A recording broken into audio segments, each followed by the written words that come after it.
Pengacara kondang, Mer Rajendra Duta meninggal dunia karena diracun oleh seorang cigarette girl di Regen Club, Jakarta.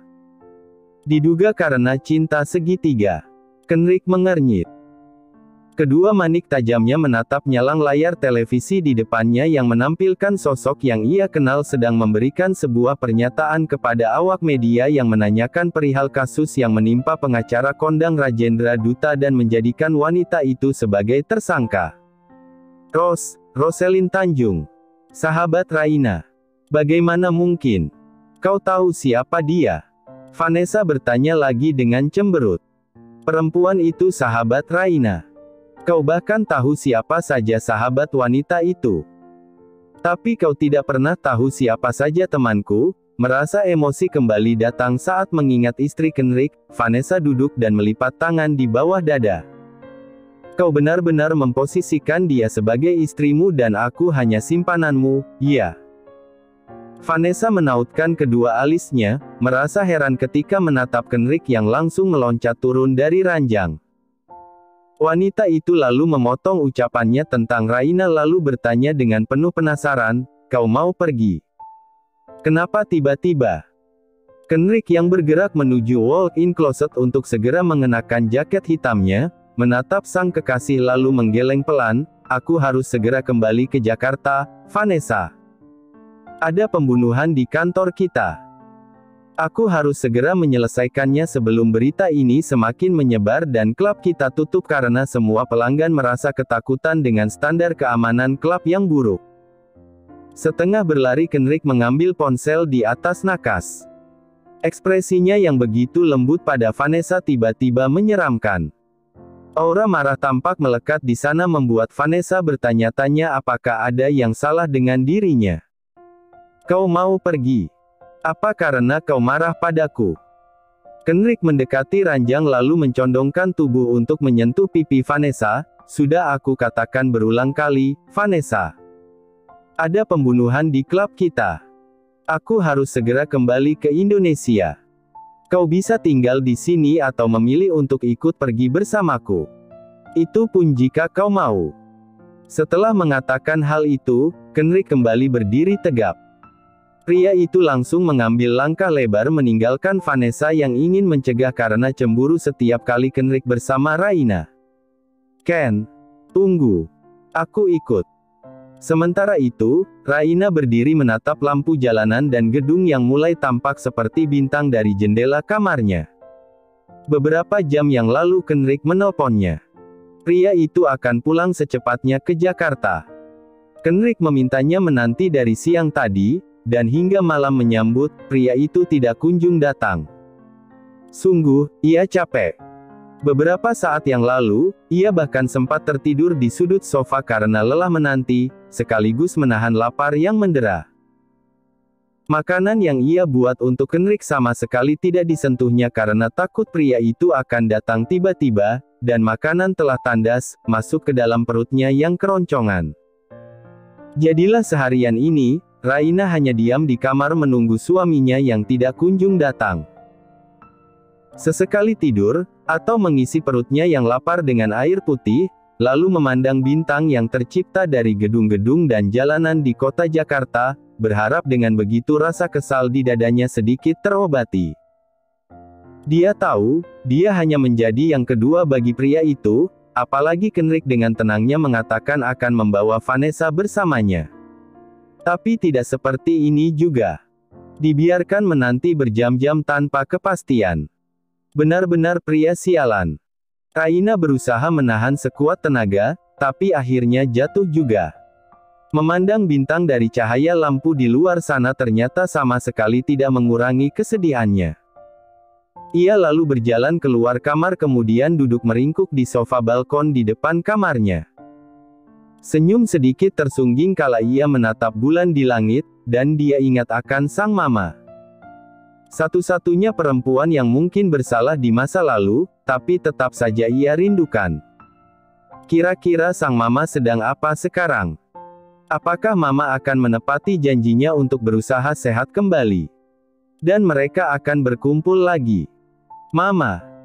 Raina kangen, bisiknya ketika gundah karena yang dinanti tak kunjung tiba. berganti rasa sesal dan kecewa yang menggebu menjadi satu.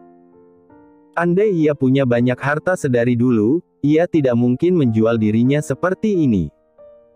Dan jika dia tidak menjual dirinya, dia juga tidak akan mengalami hal yang memuakkan ini. Ia bisa bebas menemui sang mama dan tidak perlu menjadi wanita simpanan yang hanya bisa menunggu tanpa kepastian. Sialan. Memeluk lutut, Raina terpejam, berusaha membuang gundah sekaligus penyesalan. Perutnya mulai perih. Kenrik sialan, lirihnya pelan sebelum ia akhirnya memutuskan diam, berusaha untuk tidur kembali, semoga setelah ia terbangun nanti, Kenrik sudah pulang. Dengkur halus Raina terdengar tak lama kemudian. Ia bahkan sudah tidak menyadari saat Max masuk ke dalam kamarnya.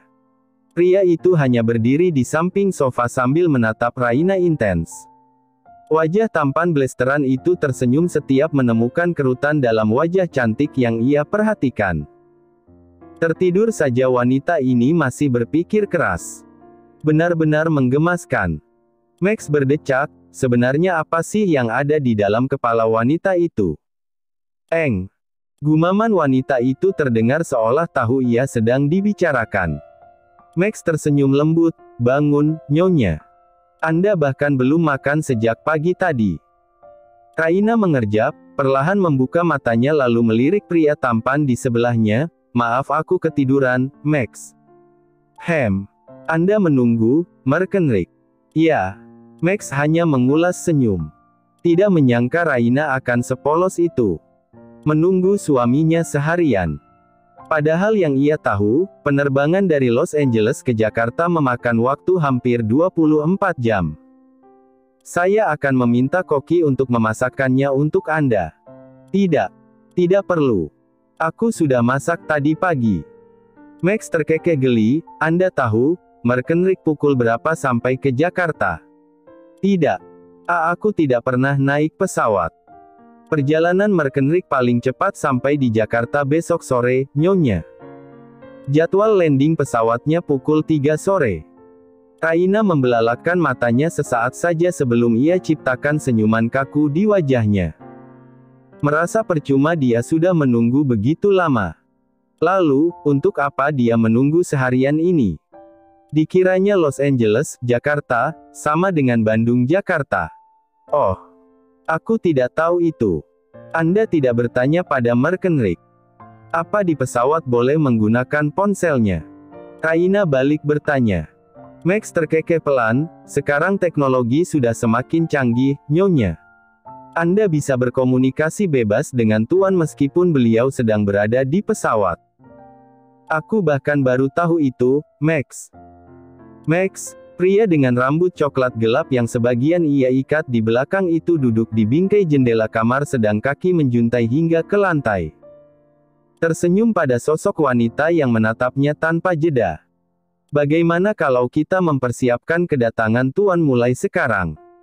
Mengerutkan kening, wanita itu duduk di tepi ranjang sambil mengernyit, caranya. Max menepukkan kedua tangannya 2 kali, lalu masuklah beberapa orang ke dalam kamar Raina. Ini Pak Adang dan istrinya, Big Sumi, mereka yang akan menjadi tukang kebun dan juga koki untuk nyonya. Raina menoleh dengan heran pada pasangan parubaya yang menunduk di depannya.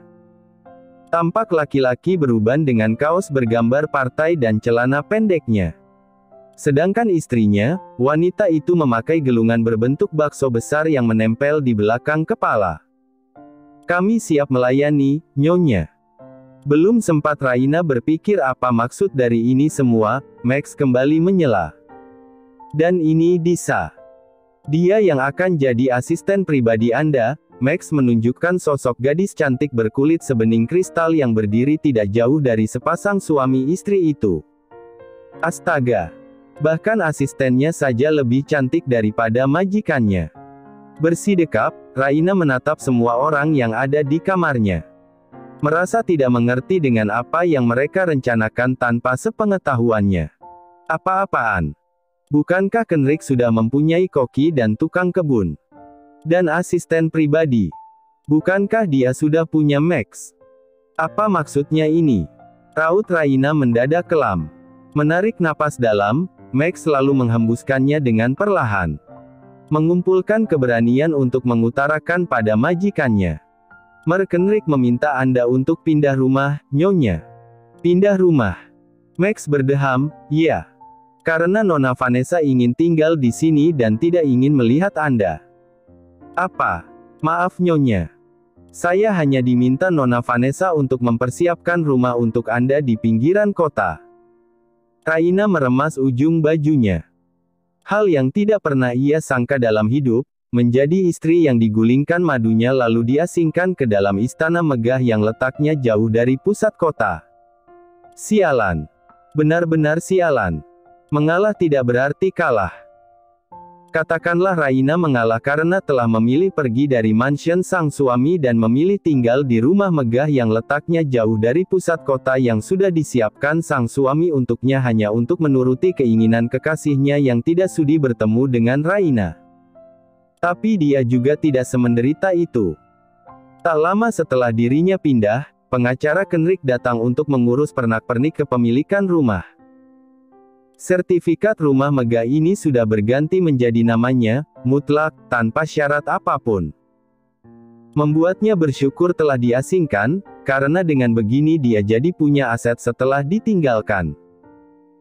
Malah dia merasa tinggal di rumah barunya ini menjadi suatu kebanggaan untuknya yang akhirnya bisa memiliki rumah sendiri meskipun hasil dari menjual diri. Dan menjadi ratu di rumah mendiri meski harus rela jadi ratu yang diasingkan oleh selir tak tahu diri. Tidak masalah. Jika nantinya dia menjadi kaya raya meskipun akhirnya jadi janda. Ah. Raina membuka matanya lebar-lebar. Memilih untuk berhenti memikirkan alur hidupnya yang entah mengapa bisa jadi seperti sekarang. Ia lantas duduk dan bersandar di kepala ranjang. Masih sepagi ini ia tidak mau gila dengan runtutan kehidupannya yang rumit. Tapi persetan dengan semua itu, melalui Max dia sudah melakukan penawaran untuk kelangsungan hidupnya nanti sebelum menjadi janda seorang Kenrick Regan. Jatah bulanan, uang kuliah, gaji pembantu, mobil, dan semua fasilitas lainnya Kenrick yang akan menanggung. Dia tinggal menikmati hidup, dan melakukan segala yang dia inginkan tanpa takut kehabisan pundi-pundi rupiah yang terus mengalir ke rekeningnya. Mengacak rambut kasar, wanita itu menurunkan kaki ke lantai dengan gerakan anggun. Namun tak lama kemudian dia berjegit kala dinginnya lantai granit berwarna putih menyentuh kulit telapak kakinya merambat hingga ke persendian. Ia angkat kaki kembali ke ranjang lalu kembali meringkuk ke dalam selimut tebal. Ia malas kuliah hari ini. Akan lebih baik jika hari ini dia menghabiskan waktunya dengan Rose. Mendesah, karena tubuhnya tidak kuat menerima sengatan dingin di pagi hari, Raina menarik napas dalam ketika ia berguling untuk mengambil ponselnya yang ada di atas nakas. Dia ingin memberitahu Rose tentang kepindahannya. Sebab malam itu juga dia harus pindah, karena esoknya Vanessa akan datang. Ia sendiri heran, baru kali ini ada istri sah yang mengalah pada sang madu. Oh sial. Rose. Teriaknya ketika beberapa kali ia melakukan panggilan namun selalu diterima oleh operator. Kemana perempuan itu? Tidak biasanya Rose menghilang begitu lama dari radar peredaran Raina. Mungkin sejak Raina menikah, lalu kemudian ditinggalkan suaminya, dan sekarang diasingkan madunya. Nyonya memanggil saya. Nama saya bukan Rose. Saya Mbok Sumi, tampak terengah wanita parubaya dengan sanggulan bakso beranak di kepalanya mendekat ke arah ranjangnya. Saya tidak manggil, Mbok. Lalu kenapa Nyonya teriak? Bibir Mbok Sumi mencebik tidak suka. Telinga Mbok dengar nggak sih? Saya manggil siapa? Rose. Nama Mbok, Rose, bukan. Bukan. Ya sudah, Raina bersidekap, membuat seperempat bongkahan dadanya menyembul dari celah belahan gaun tidur yang terbuat dari kain satin berwarna hitam. Sangat kontras dengan kulitnya yang putih pucat. Ia mendesah dengan gigi yang gemeletup. Pagi-pagi rasanya dia sudah darah tinggi menghadapi para pembantu yang tidak sopan karena diperintahkan oleh sang madu. Siapkan sarapan. Katanya Nyonya tidak memanggil saya. Mengepalkan kedua tangan di sisi tubuh, Raina tersenyum, saya mau steak, jus apel, nasi goreng, kentang goreng, strawberry cake, dan terakhir salad buah. Dengan tatapan malas Mbok Sumi melirik majikannya, tidak kurang banyak, Nyonya. Masih kurang. Kalau gitu Mbok tambah saja roti bakar dengan selai blueberry, pancake, dan coklat panas. Hah. Raina mengipaskan tangannya, meminta Mbok Sumi untuk segera pergi. Wanita itu terbahak ketika Mbok Sumi dengan wajah memberengut kesal menutup pintu kamarnya dengan sedikit kencang.